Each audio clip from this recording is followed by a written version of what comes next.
Olá, a gente começa hoje voltando para aquele dia, 8 de janeiro de 2023. Nossa, imagens fortes, né? Muito fortes. Aquela invasão das sedes dos três poderes lá em Brasília.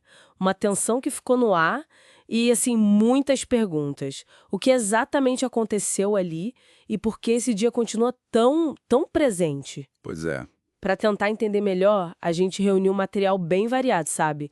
Tem análises acadêmicas, reportagens investigativas, depoimentos. Sim, bastante coisa. Então, o nosso objetivo aqui é fazer uma análise desse evento, de onde ele veio, quem estava por trás, quais as motivações e como é que está a situação da responsabilização hoje em dia. Exato. Mergulhar nisso. Então, vamos direto ao ponto.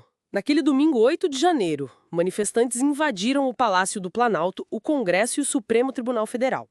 A intenção ali, pelo que parecia, era contestar o resultado da eleição, né, e criar o caos na transição democrática. Exato.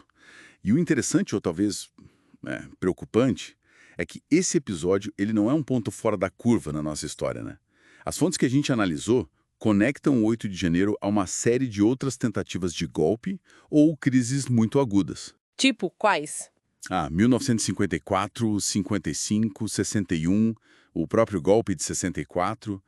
Tem uma ideia que aparece nas fontes, citando até Freud, olha só, sobre a falta de um trabalho de memória eficaz. Trabalho de memória? Como assim? Tipo assim, uma dificuldade nossa, coletiva, em confrontar de forma honesta o nosso passado autoritário, sabe? E isso acaba abrindo brechas para essa repetição de padrões. Entendi. E falando em não ser algo isolado, as investigações da Polícia Federal e os depoimentos, como aquele do Mauro Cid, né? O ex-ajudante de ordens do Bolsonaro. Sim, esse depoimento foi chave. Eles indicam que não foi um ato espontâneo. De jeito nenhum. Pelo contrário, apontam para um planejamento que já vinha sendo costurado, sabe? E que se intensificou depois da eleição. Caramba, pensar que chegou a esse nível de detalhe, né? Sim, as evidências sugerem um esforço bem coordenado. Não foi bagunça pura e simples. E essa coordenação envolveria uma rede bem ampla, pelo que dizem as fontes. Políticos, militares da ativa, da reserva, empresários, até figuras religiosas. Uma rede complexa. Fala-se muito daquela tal minuta golpista, lembra? Um rascunho de decreto que foi encontrado, detalhando passos para intervir no resultado eleitoral. Tinha até data, 15 de dezembro de 2022. Exato, um documento muito concreto. E nomes como o General Heleno, o Braga Neto, eles são citados em conexão com esses planos. E, claro, tem toda a questão do suposto envolvimento do ex-presidente Bolsonaro, que, aliás, saiu do país poucos dias antes dos ataques, né? Uhum. Analisando o modus operandi que as investigações revelam, a gente viu um uso muito claro de teorias conspiratórias como ferramenta de mobilização. Ah, sim. Aquela coisa do... É o velho anticomunismo reciclado, a narrativa da fraude eleitoral, até ecos de ideias sobre nova ordem mundial, deep state, tudo adaptado para o nosso cenário brasileiro.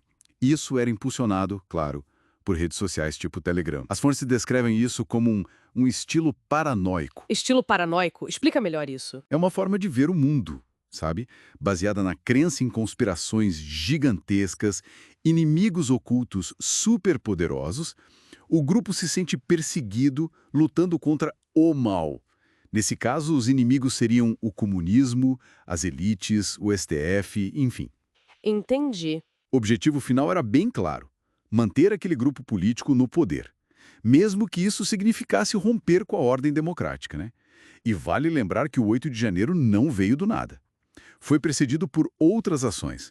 Bloqueios de estradas, aquela tentativa de explosão de bomba perto do aeroporto de Brasília, tudo indicava uma escalada. Nossa, as consequências foram gravíssimas.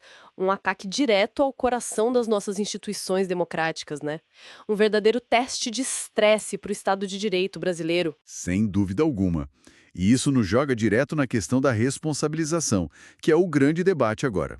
Olha, o que está acontecendo é inédito no Brasil. O Supremo Tribunal Federal processando um ex-presidente e militares de alta patente por tentativa de golpe. É verdade, isso é diferente. É um contraste enorme com o nosso histórico de anistias, né? Que muitas vezes, como as fontes apontam, acabaram gerando uma sensação de impunidade, especialmente entre setores militares. O argumento jurídico central é que tentar abolir violentamente o Estado democrático de direito é crime. Ponto. Mesmo que não se concretize. Mesmo que não dê certo, é crime. Exatamente. E tem uma discussão importante baseada no direito internacional que as fontes citam sobre a impossibilidade de um Estado conceder anistia a si mesmo por crimes cometidos por seus agentes no exercício do poder. Os processos são complexos, claro, estão em andamento, mencionam-se influências externas, como o trumpismo, mas o núcleo da questão é doméstico. A punição é vista como essencial para tentar quebrar esse ciclo de impunidade e reforçar a democracia, para fazer valer o ditadura nunca mais. Então tá, pra gente resumir o que a gente viu aqui. O 8 de janeiro não surgiu do nada. Tem raízes históricas, envolveu planejamento em níveis bem elevados, foi turbinado por desinformação, teorias da conspiração, Uhum. muita coisa envolvida. E o processo para responsabilizar os envolvidos, apesar de ser complexo pra caramba, é considerado crucial e está rolando. Exatamente. E tudo isso nos deixa com uma reflexão importante, né? Pensando nessas discussões sobre memória e educação que aparecem nas fontes. Para além da necessária punição dos responsáveis, que tipo de trabalho de memória coletivo o Brasil realmente precisa fazer para que esse fantasma do golpismo não continue, sabe, assombrando o nosso futuro? É uma pergunta fundamental para a gente pensar mesmo. Bom, a gente espera que esta análise tenha ajudado a esclarecer um pouco os eventos do 8 de janeiro, suas implicações e a situação atual. Claro, tem muito mais para explorar. Sempre tem. Continue acompanhando as nossas discussões aqui nos próximos vídeos. Até lá! Até a próxima.